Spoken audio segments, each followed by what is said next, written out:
The drama of a narcissist is a theater with bright lights, loud declarations, and perfectly rehearsed illusion. They invite you into their stage with intensity, the flattery that feels intoxicating, the sudden rage that feels personal, the tears that seem to beg for empathy. Everything is designed for your reaction. They live for the echo of your emotions.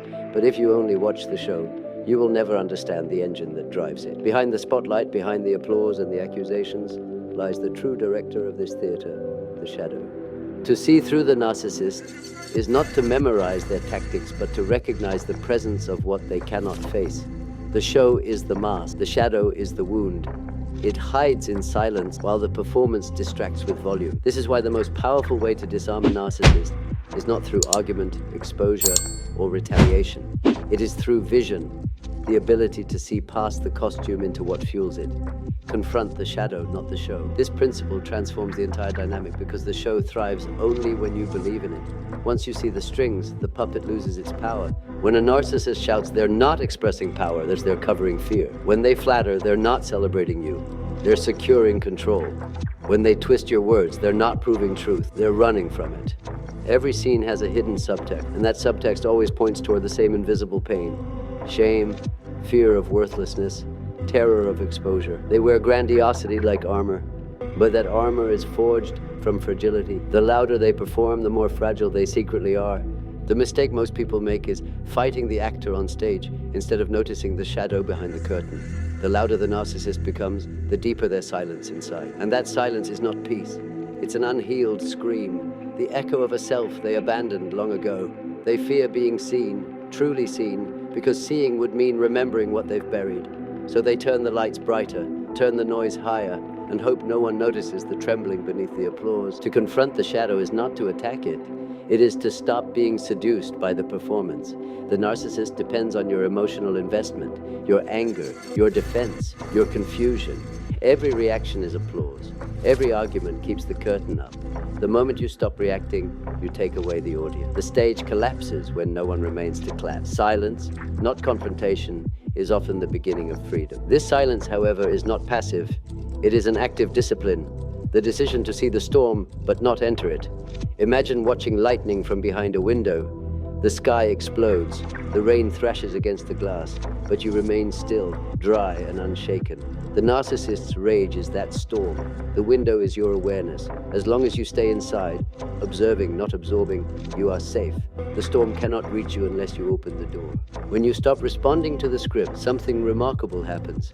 The narcissist senses it, an energy they cannot control. They may escalate, become louder, kinder, crueler, desperate to pull you back into the theater. But what they truly fear is not rejection, it's your clarity. Clarity unmasks them without a word. They feel exposed, not because you accuse them, but because you no longer believe in the illusion. The spell breaks when the audience awakens. This awakening also requires turning inward. For the narcissist's show cannot exist without your participation, and participation begins within. Ask yourself, what part of you still needs their approval? What wound inside you longs for validation when they praise you, or feels crushed when they withdraw it? What fear makes you argue to be understood? These are not weaknesses, they are signals. The narcissist's theater mirrors the parts of you that are still unhealed. To confront their shadow, you must confront your own. Otherwise, your reactions become the fuel of their performance. Every person carries a shadow, that hidden reservoir of pain, fear, and desire we refuse to see. The narcissist's shadow dominates their life. They run from it entirely. But many who attract them do so because their own shadow remains partially unseen. The dance between them is not random, it's archetypal. Two incomplete selves mirroring each other's blind spots. When you step off their stage, the dynamic changes forever. You stop being the character they wrote for you, the admirer, the rival, the caretaker, the scapegoat. You become yourself again. This act of quiet self-possession is the deepest form of confrontation. You are no longer an actor in their drama, but an observer of it. You stop being a reflection and become reality itself. The narcissist survives on projection. They cast their disowned fears onto others and then fight them as if external enemy. But when you no longer play the projected role, when you refuse to mirror their chaos, the illusion collapses. They are forced to face what they cannot stand, themselves, and though they may flee from it, the seed of truth is planted. To confront the shadow, not the show, is to withdraw from illusion and return to presence. It is not an act of revenge, but of liberation. The goal is not to defeat the narcissist, but to free yourself from the gravitational pull of their false reality. Once you stop orbiting their chaos, they lose gravity. And when you are no longer caught in their storm, you see clearly what was always true. The power they claimed over you was borrowed from your attention, your empathy, your reaction. When you reclaim those, the show ends. Every performance requires an audience. Every illusion needs belief. When the curtain falls, the narcissist is left alone with what they've always run from: silence, emptiness, the shadow they could never face, and in that silence, their power dissolves. When the curtain falls on the narcissist show, what remains is not victory, but understanding. Understanding that every manipulation, every outburst, every calculated charm was never truly about you. It was a desperate attempt to control what they cannot control inside themselves. They are prisoners of an inner void, architects of illusions, built to distract from the silence they fear most, the silence of their own self-awareness. To recognize this is not to excuse them. It is to free yourself from the illusion that you were ever the cause of their behavior. The narcissist's chaos was never your fault. It was their confession. The essence of their psychology is emptiness, disguised as important. They need to be admired, feared, or pitied because without external reflection, they cease to exist in their own mind. Their sense of identity is not self-generated. It is borrowed. Each person they meet becomes a mirror, a surface onto which they can project a version of themselves worth believing in. But mirrors are a fragile thing. When you stop reflecting their fantasy, when you stop providing emotional supply, they experience something close to annihilation. It is not you they lose. It is the illusion of themselves that you sustain. This is why detachment feels so threatening to them.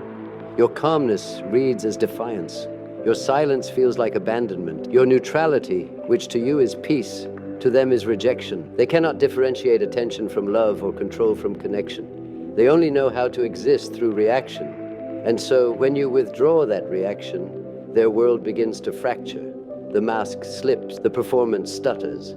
They may rage, they may plead, they may even turn kind again, but all of it is the same desperate attempt to pull you back into their orbit, to reanimate the story where they are the center and you are the source of their meaning. The greatest illusion a narcissist creates is the idea that you owe them engagement, that silence means guilt, that boundaries mean cruelty, that detachment means you are cold or heartless. But this illusion collapses the moment you understand its purpose. It exists to bind you emotionally, to keep you apologizing, explaining, justifying. Because while you explain, they control.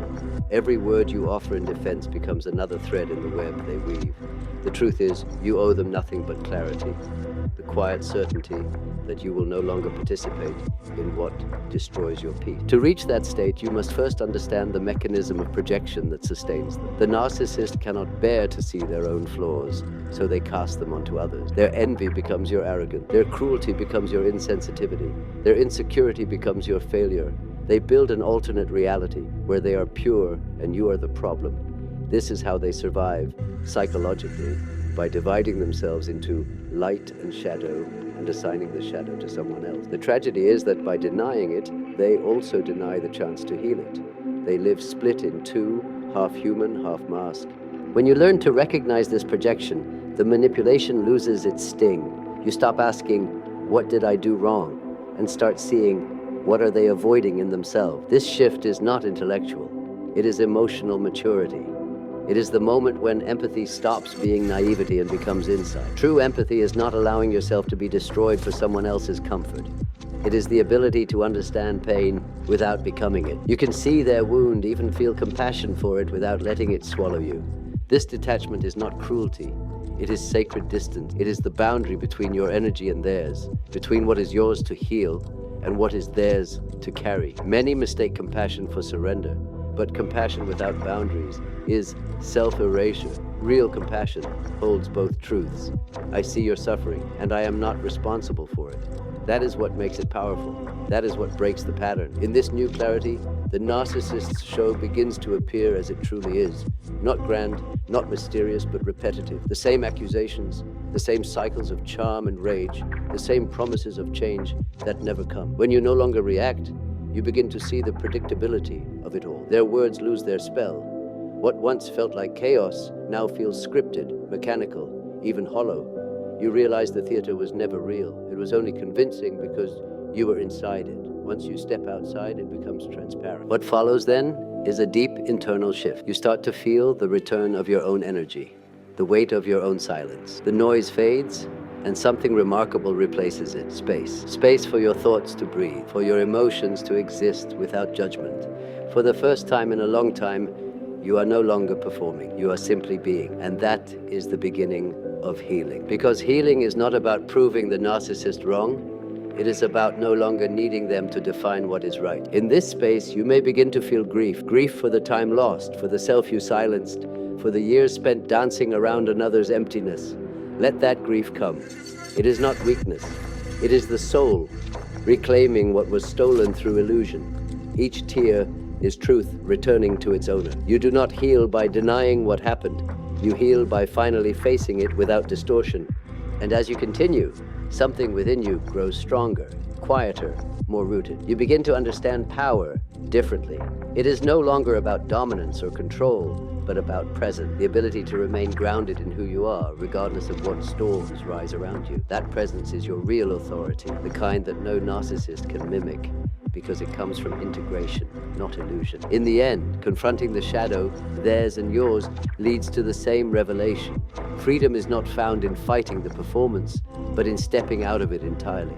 You realize that you were never meant to live inside someone else's story. You were meant to write your own. And as you walk away from the theater, the silence that once frightened you becomes peace, and the emptiness that once consumed you becomes space. Space for truth, for growth, and for the self that was waiting all along to return. The true collapse of a narcissist's illusion does not happen in a single moment of exposure. It happens slowly, almost invisibly, as awareness replaces confusion. Awareness is their greatest enemy because it removes the fuel that sustains their reality, your belief in it.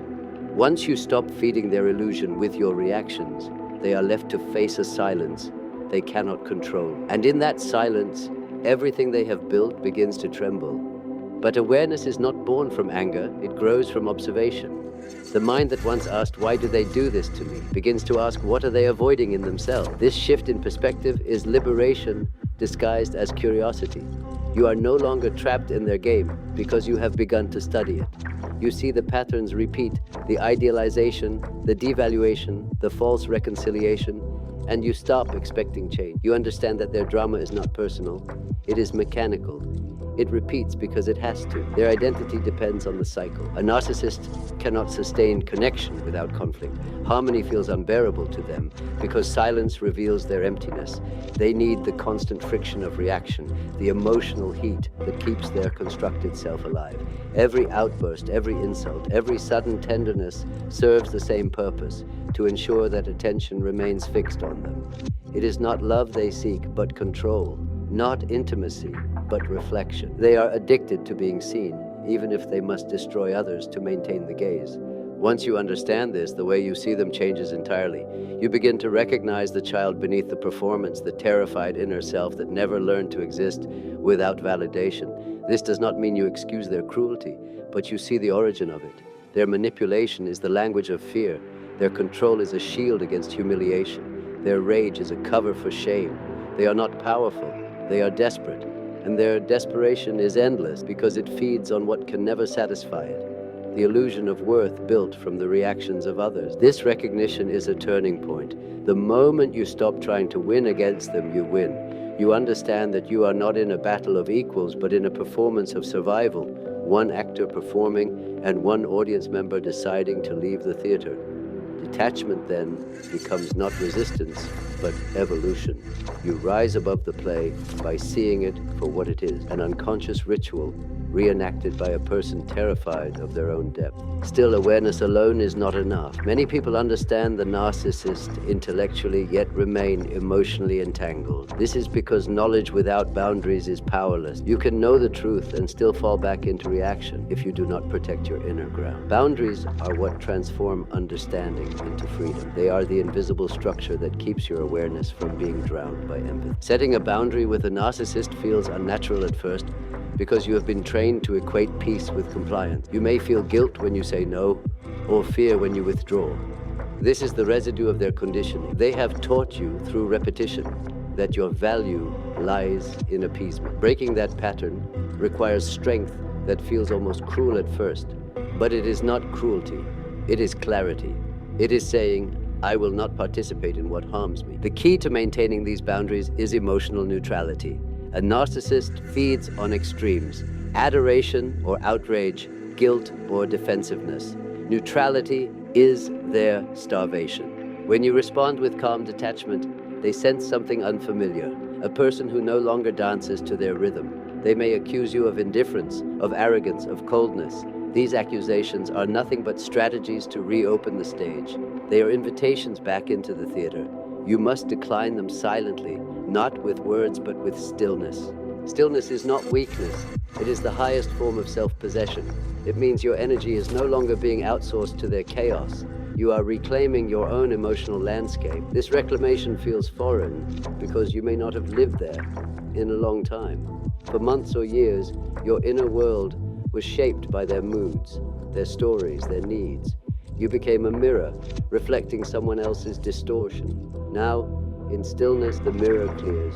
You begin to see your own reflection again, and it startles you. There is strength in your calmness, beauty in your silence. But this new clarity also reveals a difficult truth. Part of what kept you tied to the narcissist was your own unhealed shadow. Something in you resonated with their hunger. The part of you that sought approval, the part that feared rejection, the part that confused attention with love. They exploited those wounds, but they did not create them. To fully free yourself, you must face them. Healing requires turning the same light inward that you have learned to shine on others. This process is not about blame. It is about integration. It is about understanding that the narcissist's presence in your life was not only destructive, but revelatory. They showed you where you abandon yourself, where you compromise truth for acceptance, where you confuse control for connection. Their cruelty, while unjustifiable, became a mirror. And when you keep that mirror without the illusion, you see yourself more clearly than ever before. Healing from a narcissist is not about erasing the past, but transforming its meaning. Every manipulation you endured becomes a lesson in boundaries. Every moment of confusion becomes a lesson in clarity. Every false apology becomes a reminder that words without integrity are noise. Through this transformation, pain becomes wisdom. The suffering you once carried as burden becomes the material of strength. And one day, without realizing it, you notice the silence no longer frightens you. The space they left behind no longer feels empty. It feels sacred. You stop replaying the old conversations, the accusations, the what if. The need to be understood fades because you understand yourself.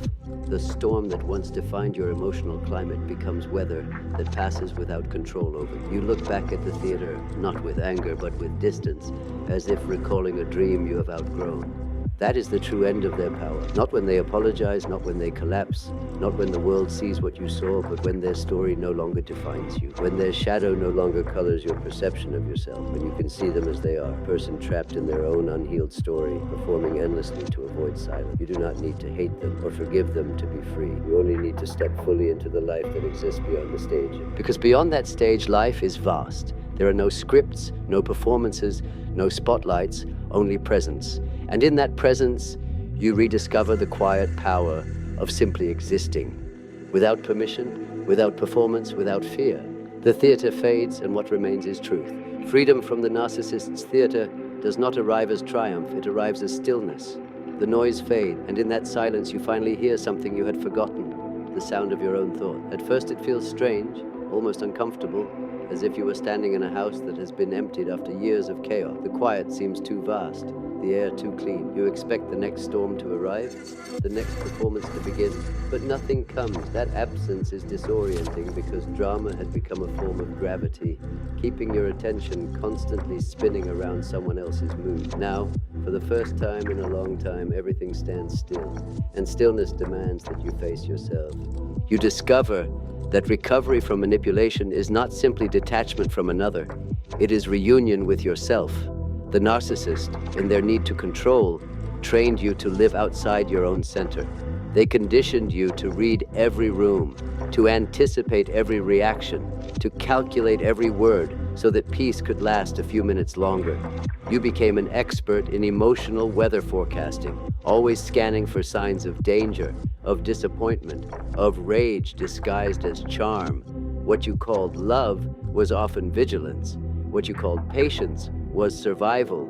To heal, you must unlearn that vigilance. The mind, after long exposure to manipulation, becomes addicted to hyper-awareness.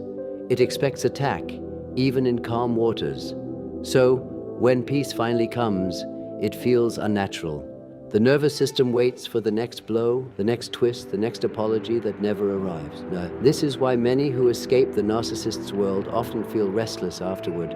They confuse calm with emptiness, safety with boredom. The truth is, they are detoxing from adrenaline. The body and mind must relearn what normal feels like when they are no longer living in emergency. Healing requires patience, because what was distorted for years cannot be straightened in a day. It begins with simple acts, sitting in silence without needing to explain yourself to anyone, making small decisions without asking for permission, resting without guilt. These moments seem insignificant, but they rebuild the internal structure that manipulation dismantled. Each act of self-trust becomes a brick in the foundation of a new identity, one not defined by reaction but by presence. It is during this phase that the most dangerous illusion can appear.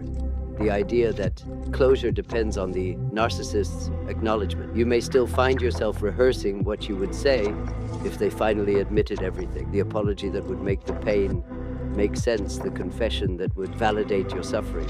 But the narcissist will not give you this, not because they cannot speak, but because acknowledgement would shatter the false image they depend on to survive. Their mind is built to deny accountability. They must distort reality to preserve their self-image. Waiting for their honesty is like waiting for a mirage to quench your thirst. The closure you seek cannot come from them. It must come from truth itself. Closure is not a sentence spoken by another. It is the moment you stop needing one. It arrives when you realize that their silence, their avoidance, their revision of history, all of it, is further proof of the truth you already know. You begin to understand that validation from a liar is meaningless. You do not need them to confirm what your experience has already taught you. Healing does not require their participation. It requires your decision to stop seeking understanding from someone committed to misunderstanding you. This realization brings a new kind of power, a quiet authority that is felt more than spoken. You begin to observe life without the constant lens of defense. People's moods no longer dictate your stability. You listen, but you do not absorb. You empathize, but you do not dissolve. This is not indifference, it is balance. You are learning the difference between compassion and compliance, between connection and captivity. From this balance emerges something deeper, discernment. You begin to sense the subtle energy of manipulation before it even takes form. You recognize charm that feels rehearsed, flattery that carries hunger behind it, kindness that expects repayment. You no longer interpret these as signs of love, but as signs of strategy. The same sensitivity that once made you vulnerable now becomes your protection. You read people clearly, not because you are suspicious, but because you have learned to listen to what energy says when words lie. As your perception sharpens, the world begins to widen again. You notice that not everyone speaks in performances. There are voices that do not demand attention, people who do not pull energy but share it. At first, it feels foreign to be in relationships that do not require rescue or control. Mutual respect can feel almost uneventful after chaos. Yet within that calm, there is nourishment. You learn that stability is not the absence of passion, but the presence of safety. You begin to crave quiet honesty more than intensity, truth more than thrill. But the final step in this chapter of healing is forgiveness, not of the narcissist, but of yourself. For the years spent trying to fix what was not yours to fix, for the times you stayed silent when you should have spoken, for the hope that blinded you to reality. Self-forgiveness is not weakness, it is self-compassion in its purest form. It is saying to yourself, I was doing my best with the awareness I had. Shame dissolves when understanding takes its place. You realize that survival, not perfection, was the goal then. Wholeness, not vengeance, is the goal now. When this forgiveness takes root, the past stops feeling like a wound and begins to feel like a teacher. You stop asking why it happened and start understanding what it revealed. Pain becomes context, not identity. The shadow that once hunted you now becomes your guide, teaching you where your boundaries must stand, where your truth begins. You no longer fear the darkness because you have walked through it and found yourself intact on the other side. In the stillness that follows, life begins to bloom again. It is quieter than you expected, but also more vivid. You laugh without seeking permission. You rest without guilt. You speak without rehearsing. The world, once distorted by someone else's reflection, begins to appear in its real colors. There is no applause, no grand finale, only presence, and within it, peace. And in that peace, the final revelation unfolds. You were never meant to save the narcissist, nor to destroy them. You were meant to outgrow them. What once felt like a tragic ending now reveals itself as a necessary beginning, the start of a life that is no longer built around illusion, but around truth. The show has ended, and for the first time you realize you were never the supporting role. You were the witness, the learner, and now finally the author of your own story. Healing from the grasp of a narcissist marks not just the end of an entanglement, but the beginning of a deeper journey, the reconstruction of identity. For so long, your sense of self was shaped in reaction to another's volatility, their moods dictating your emotions, their validation defining your worth. When that constant stimulus disappears, a strange emptiness settles in its place. It is not loneliness, it is space. And that space can feel both liberating and terrifying, because what fills it now is a question you may not have asked in years. Who am I when I am not surviving someone else's story? At first, you might try to fill that silence with distraction. New goals, new people, new philosophies. The mind, conditioned by chaos, hungers for occupation. But this is where true recovery asks for something deeper, patient, the kind of patience that allows stillness to become fertile again. For beneath the silence, something dormant begins to move, the faint stirring of your authentic self, the one that existed long before manipulation taught you to shrink. It does not return with firework. It emerges like dawn, slowly, softly, almost imperceptibly, until one morning you realize you are no longer living in reference to someone else's expectation. This phase of rediscovery is delicate. It requires honesty with yourself about how much of your identity was built around adaptation. You might find that the things you once called love were actually negotiations, that what you once called strength was endurance, that what you once thought was loyalty was fear of abandonment. These realizations can ache because they reveal how deeply you had to contort yourself just to keep a fragile peace. But acknowledging this distortion is not failure, it is clarity. You cannot rebuild yourself if you still believe the ruins were a palace. There is a profound moment in recovery when you stop asking, why did they do this to me? And start asking, why did I allow it to continue? Not from blame, but from awakening. You begin to see how your own unhealed wound, your craving for approval, your discomfort with conflict, your inherited beliefs about love became entry point for manipulation. A narcissist cannot thrive where there is firm self-knowledge. They depend on blurred edges. So healing now means sharpening those edges, defining where you end and the world begins. Boundaries, once seen as barriers, become expressions of self-respect. You learn to say no, not as an act of defiance, but as an act of design, shaping your life with intention rather than reaction. And with each boundary you set, you notice a shift inside. Guilt gives way to relief, and relief to strength. You realize that protection is not selfish, it is stewardship of the life you are rebuilding. Those who love you will not be offended by your war. They will understand their purpose. Only those who benefited from your lack of boundaries will call them cruel. As you grow steadier, you begin to see the narcissist's patterns reflected across the broader world, not just in individuals, but in systems. Workplaces, families, even cultures that reward performance over authenticity, dominance over empathy. You recognize how the archetype of narcissism extends far beyond one person. It is a collective shadow. Humanity too builds illusions, identities based on status, attention, appearance, while fearing silence, introspection, and vulnerability. To have survived a narcissist is, in a way, to see the collective sickness of ego laid bare. And in that recognition, your healing becomes something larger than personal recovery. It becomes insight. With insight comes responsibility, the responsibility to not let pain harden into cynicism. It is tempting, after exposure to manipulation, to close completely, to build walls so high that no one can ever reach you again. But this too is a form of bondage. Freedom does not mean isolation. It means discernment. It means knowing how to open and close, when to give and when to protect, without losing yourself in either. Love, when approached from awareness, no longer feels like a risk. It becomes a choice. You can engage without surrendering, care without collapsing, forgive without forgetting. As this balance grows, you begin to trust yourself again. The intuition that was once silenced by gaslighting returns sharper than ever. You no longer need constant validation because your internal compass has been recalibrated to truth. You sense authenticity in others, not through their words, but through their presence. You recognize peace not by its promises, but by its quiet consistency. And you begin to feel something you had almost forgotten. Safety, not as an external condition, but as an inner state. Safety allows creativity to return. The energy that was once consumed by survival becomes available for expression, for curiosity, for joy. This is the most unexpected gift of healing, the rediscovery of wonder. When you are no longer guarding against chaos, you start noticing life again, the texture of ordinary moments, the beauty of quiet morning, the way small things feel immense when you are fully present. You are not the same person you were before the pain. You are wider, more awake, more alive. And yet the journey does not end with peace, it continues into purpose. Many who emerge from the shadow of narcissistic abuse feel a pull toward meaning, to understand, to teach, to create. This is not coincidence. Pain, when integrated, becomes wisdom, and wisdom seeks expression. You may find yourself drawn to help others see what you have seen, to shed light on the patterns that once imprisoned you. This is how the cycle transforms. What was once suffering becomes insight. What was once silence becomes voice.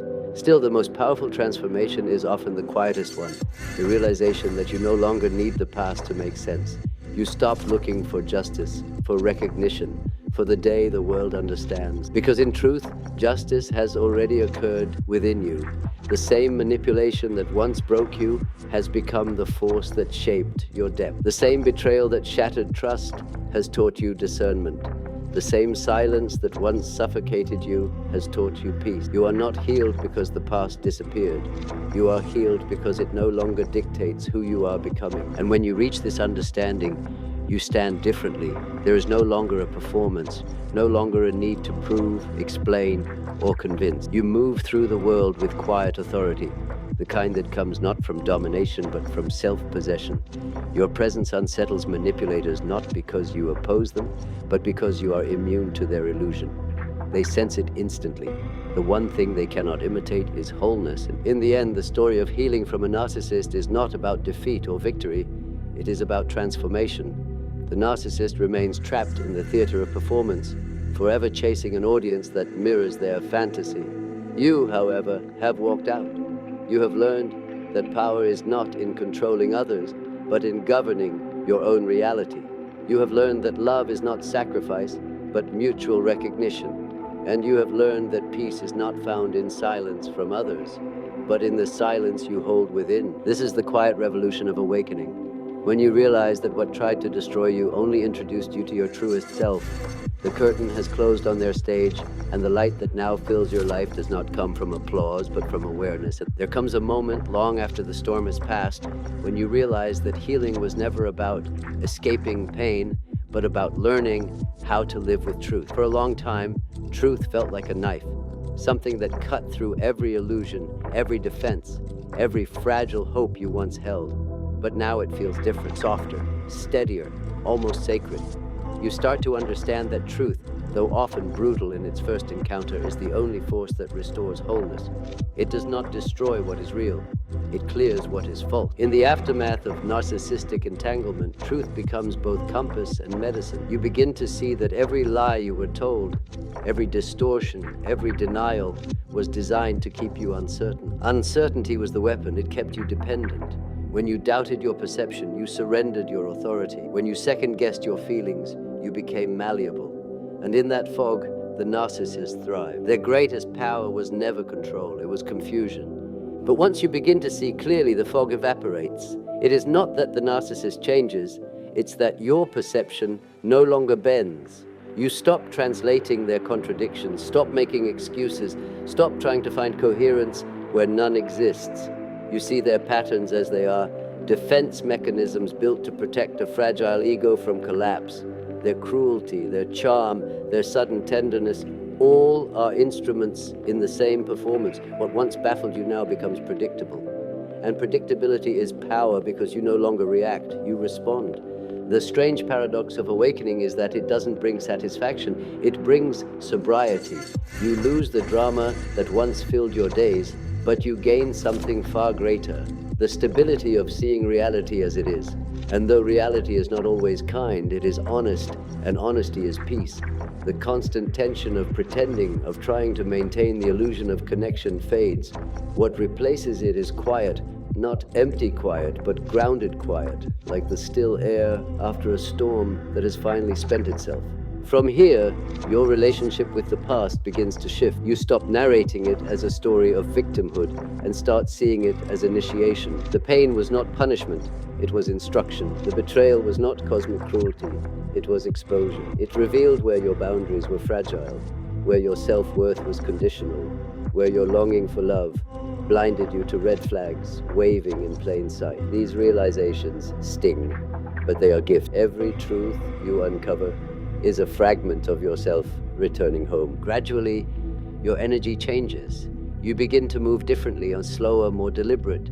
You no longer rush to fix, to explain, to please. You pause before speaking, sensing the weight of your word. You realize that not every silence needs to be filled, not every accusation needs an answer, not every misunderstanding needs repair. You discover that the most powerful form of self-respect is restraint. The narcissist thrived on urgency.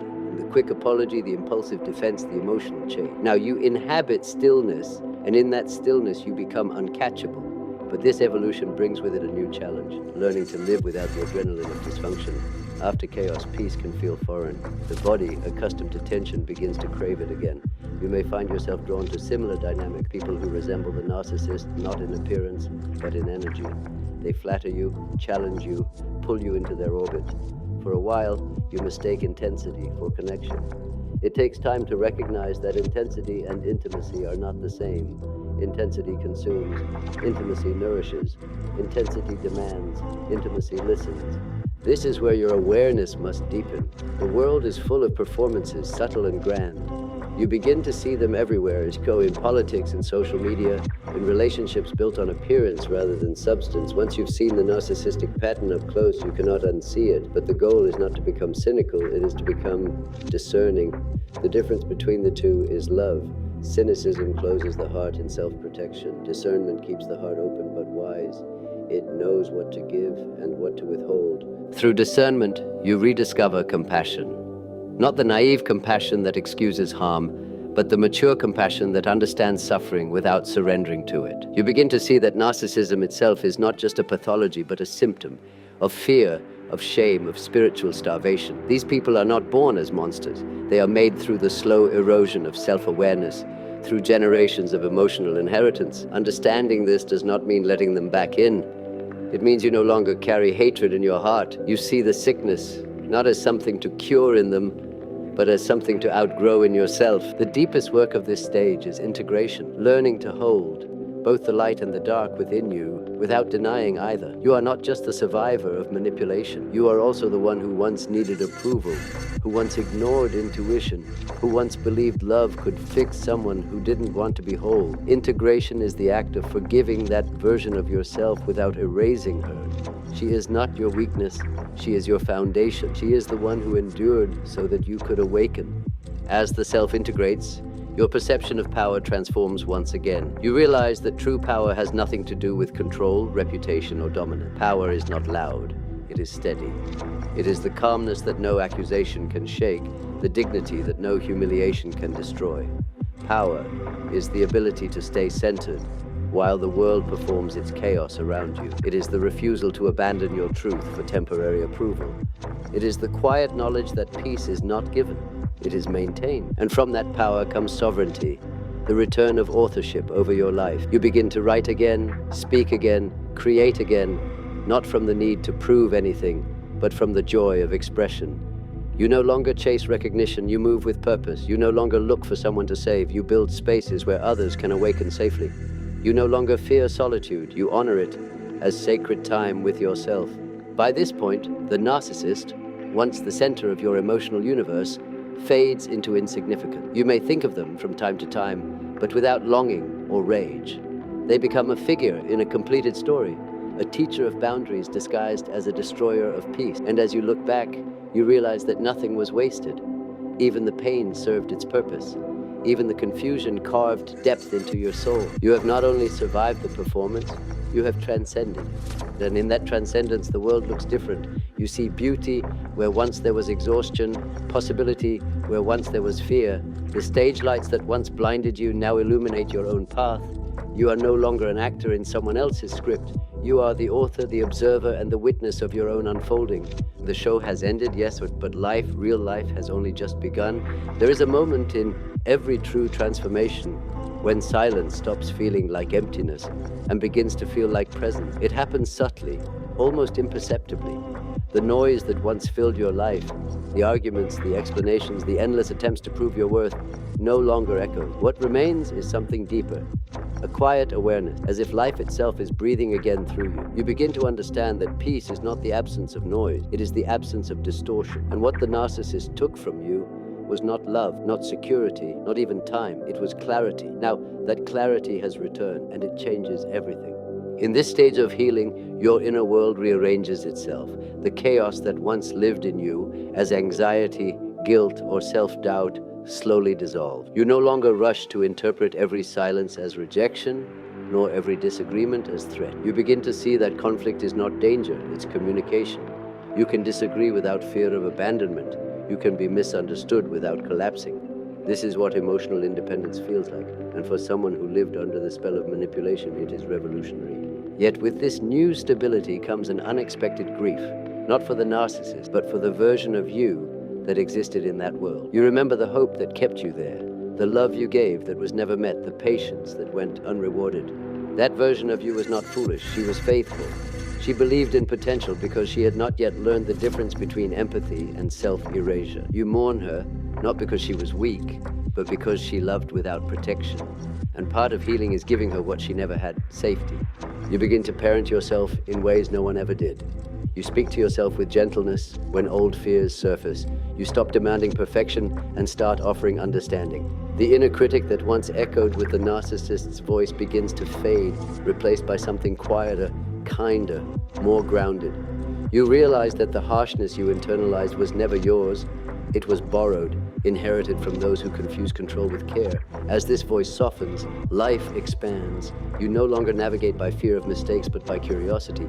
This curiosity opens a new path, one that leads inward toward the unconscious. Jung called it individuation, the process of becoming whole by integrating what was once denied or disowned. The narcissist's presence, painful as it was, forced you into this work. They mirrored your wounds, triggered your insecurities, and exposed your shadow. What they awakened in you was not weakness, but unfinished work. And now, with distance and clarity, you can finally face it, not as an enemy, but as a guide. Individuation is not self-improvement, it is self-encounter.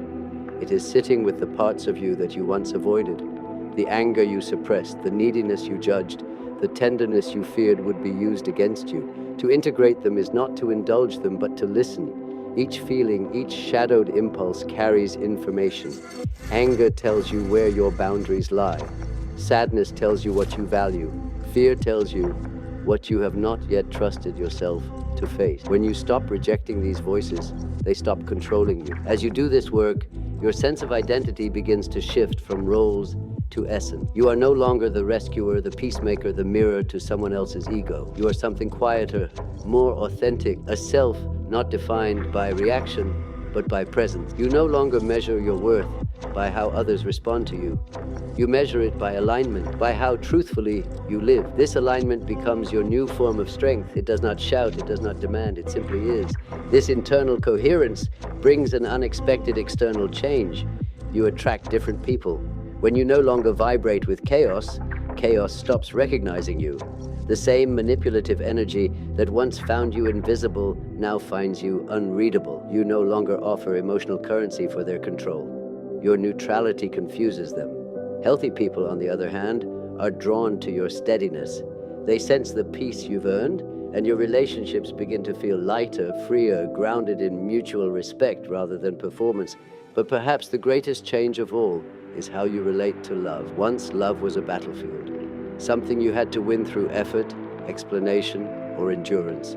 Now, it becomes a language of freedom. You no longer chase intensity because you have learned that peace is not dullness but depth. You no longer fear vulnerability because you know strength is not the absence of softness, but the ability to stand inside it without collapsing. You stop needing to be everything to someone and instead become enough for yourself. In this quiet power, forgiveness begins to appear, not as a moral command, but as a natural consequence of understanding. You no longer need revenge or closure because you see how limited the narcissist's world truly is. They live in a prison of self-deception, repeating the same story endlessly, never evolving, never growing. You were never truly in battle with them. You were in battle with illusion.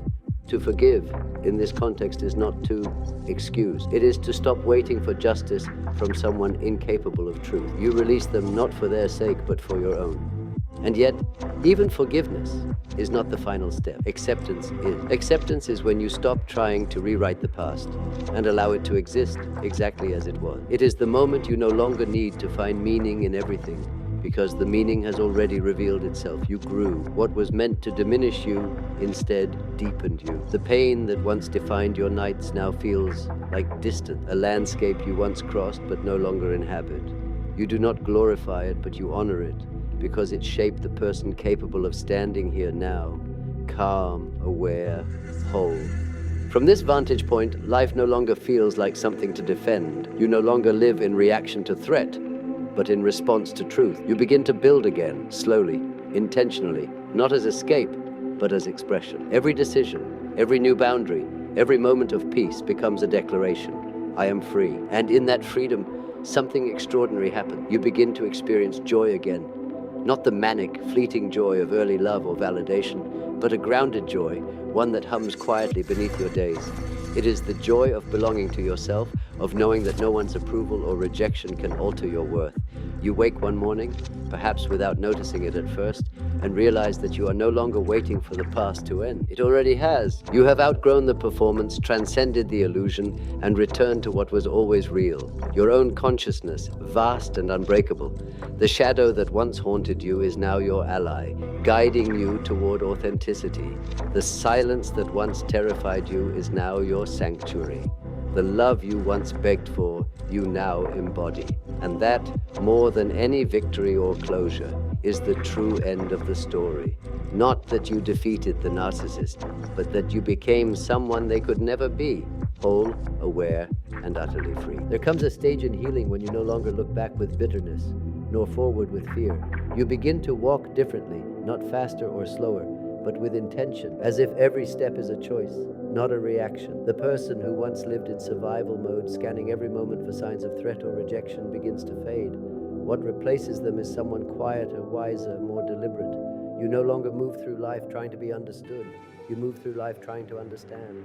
That is how transformation feels from the inside, not as triumph, but as clarity. At this point, the memory of the narcissist feels almost dreamlike, distant, stripped of its power. The emotions that once consumed you, rage, longing, confusion, have thinned into neutrality. You can think of them without shaking, speak of them without fire in your voice, and perhaps most surprisingly, you can see the pattern for what it truly was. Not a curse, but a curriculum. They were never your destiny, they were your initiation. The narcissist introduced you to the architecture of illusion, and in dismantling it, you learned the architecture of truth. That lesson extends far beyond one relationship.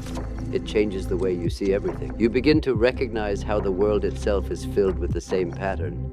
Performances of importance hiding emptiness, grand declarations disguising fear, institutions built on the need for control rather than connection. What you lived through on a personal scale was a reflection of a collective condition, the epidemic of disconnection from the authentic self. And this realization does not make you bitter, it makes you compassionate but not naive. You see how many people live in masks because they have never been taught to face their own shadow. You understand that narcissism is not always flamboyant.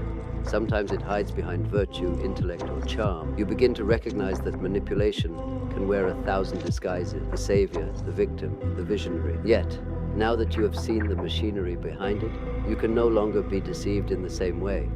Awareness becomes your quiet armor. This awareness, however, does not mean isolation. Many who survive emotional manipulation swing between extremes, from dependence to detachment, from giving everything to trusting no one. But true healing lies in the middle path, the balance between openness and discernment. You learn that vulnerability is not weakness. It is the courage to remain soft in a world that often rewards hardness. The difference now is that your softness has structure. You can love fully and still walk away.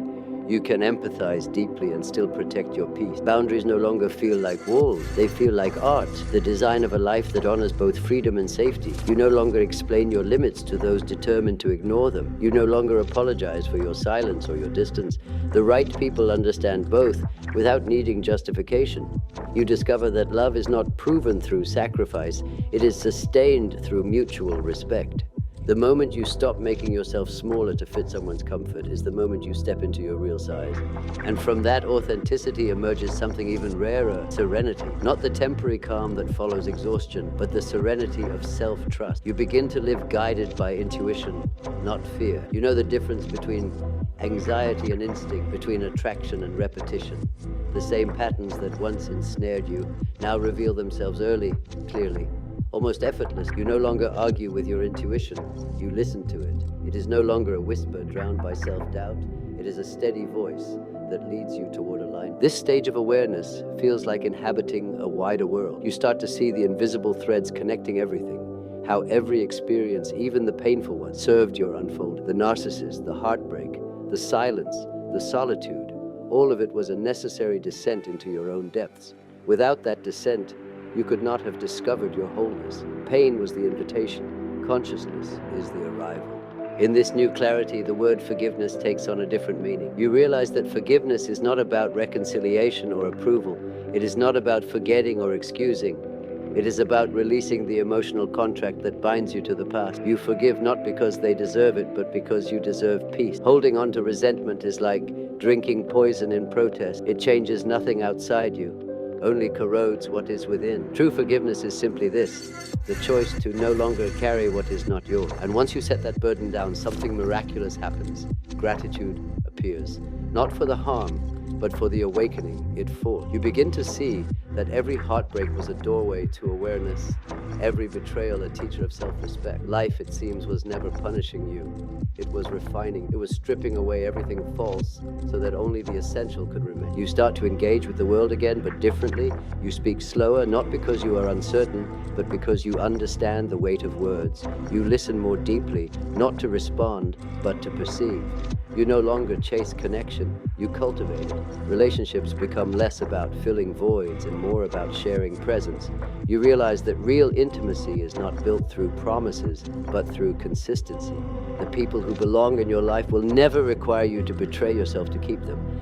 As this new chapter unfolds, purpose begins to replace pain. The energy once trapped in rumination transforms into creation. You feel the need to build something, not for validation, but for contribution. You may write, teach, paint, heal, or simply live more honestly. What matters is that your life begins to express what it learned, that awareness is freedom, and authenticity is strength. There is a quiet heroism in living this way, to walk through the world without the need to control or to be controlled, to act without agenda, to love without losing yourself. You realize that true power was never about domination or survival. It was always about alignment with truth, and truth, once embraced, makes you unshakable. In time, the memory of manipulation becomes less about pain and more about perspective. You look back at the narcissist not as an enemy, but as a symbol, a mirror reflecting the collective struggle between illusion and authenticity. They were the shadow, and by facing them, you learned to embrace your own. The lesson was never about them. It was always about you, about remembering who you were before fear disguised itself as love. Now you stand in that remembrance, whole, quiet, free. The world has not changed, but your relationship to it has. You no longer need to win, to explain, to convince. You simply exist, grounded, aware, and unafraid. And that perhaps is the ultimate liberation, to live with your eyes open, your heart intact, and your soul unbent by illusion. Because freedom, in the end, is not escape. It is present, the ability to live fully within reality, without distortion, without performance, without fear. You no longer run from the shadow, you walk with it, knowing it will never again own you.